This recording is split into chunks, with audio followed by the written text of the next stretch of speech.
hello friends, welcome back to my channel. ನೀವೇನಾದರೂ section ನೋಡ್ತೀರಿ ಕೂಡಲೇ ಸಬ್ಸ್ಕ್ರೈಬ್ ಆಗಿ ವಿಡಿಯೋಗೊಂದು ಲೈಕ್ ಕೊಟ್ಟು ಸಪೋರ್ಟ್ ಮಾಡಿ.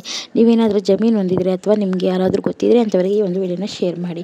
ಜಮೀನಿನ ಯಾವ ದಾಖಲೆಗಳು ನಿಮಗೆ ಅವಶ್ಯಕ ಹಾಗೂ ನೀವು ಮನೆಯಲ್ಲಿ ಇಟ್ಕೊಂಡಿರಬೇಕಾದಂತಹ ದಾಖಲಾತಿಗಳು ಏನು ತಿಳಿದುಕೊಳ್ಳೋಣ ಬನ್ನಿ ಸ್ನೇಹಿತರೆ. ಈ ದಾಖಲಾತಿ ಇದ್ದರೆ ನಿಮಗೆ ತುಂಬ ಒಳ್ಳೆಯದು. ಹಾಗೆಯೇ ಮೊದಲನೆಯದಾಗಿ ಪಹಣಿ. ಈ ಒಂದು ಪಹಣಿಯು ನಿಮ್ಮ ಜಮೀನಿನ ಪಹಣಿಯಾಗಿದ್ದು ಇದು ನಿಮಗೆ ಇಟ್ಟುಕೊಳ್ಳುವುದರಿಂದ ತುಂಬ ಉತ್ತಮ. ಇದರಿಂದ ನಿಮಗೆ ಬ್ಯಾಂಕ್ಗಳಲ್ಲಿ ಸಾಲ ಸೌಲಭ್ಯಗಳು ಮತ್ತು ಸಬ್ಸಿಡಿ ಮತ್ತು ಇದು ಮಾಲೀಕತ್ವ ನಿರೂಪಣೆಗೂ ಕೂಡ ತುಂಬ ಮುಖ್ಯವಾಗಿದೆ. ಹಾಗೂ ಇದರಿಂದ ಬೀಜಗಳು ಮತ್ತು ರಸಗೊಬ್ಬರಗಳನ್ನು ತೆಗೆದುಕೊಳ್ಳಬಹುದು. ಎರಡನೆಯದಾಗಿ ಮ್ಯೂಟೇಷನ್ ಪತ್ರ, ಅಂದರೆ ನಿಮ್ಮ ಭೂಮಿ ಯಾರಿಂದ ಯಾರಿಗೆ ವರ್ಗಾವಣೆಯಾಗಿದೆ, ಇದರ ಮೂಲ ಮಾಲೀಕರು ಯಾರು ಎಂದು ತೋರಿಸುವ ಪತ್ರವಾಗಿದೆ.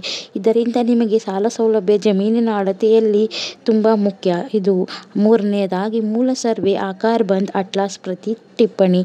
ಇದೆಲ್ಲ ಸರ್ವೆ ಕಚೇರಿಯಲ್ಲಿ ದೊರೆಯುತ್ತದೆ ಸ್ನೇಹಿತರೆ. ಭೂಮಿಯನ್ನು ಅಳತೆ ಮಾಡುವ ಸಂದರ್ಭದಲ್ಲಿ ಇದು ಉಪಯೋಗ ಮತ್ತು ಇದರಿಂದ ದೀರ್ಘಕಾಲ ಸಾಲ ಸೌಲಭ್ಯ ಜಮೀನಿನ ಹಿನ್ನೆಲೆಗೆ ಇದು ತುಂಬ ಮುಖ್ಯ. ಇದರ ಜೊತೆಗೆ ಸೇಲ್ಸ್ ಡೀಡ್ ಇದು ಕೂಡ ತುಂಬ ಮುಖ್ಯವಾಗಿದೆ ಈಗ. ಹಾಗೂ ಈ ದಾಖಲೆಗಳು ಎಲ್ಲಿ ದೊರೆಯುತ್ತದೆ ಎಂದು ತಿಳಿದುಕೊಳ್ಳೋಣ ಬನ್ನಿ.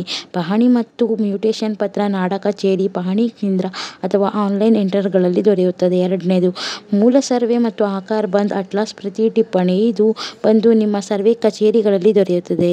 ವಿಡಿಯೋ ನೋಡಿದ್ದಕ್ಕಾಗಿ ಧನ್ಯವಾದಗಳು. Thanks for watching.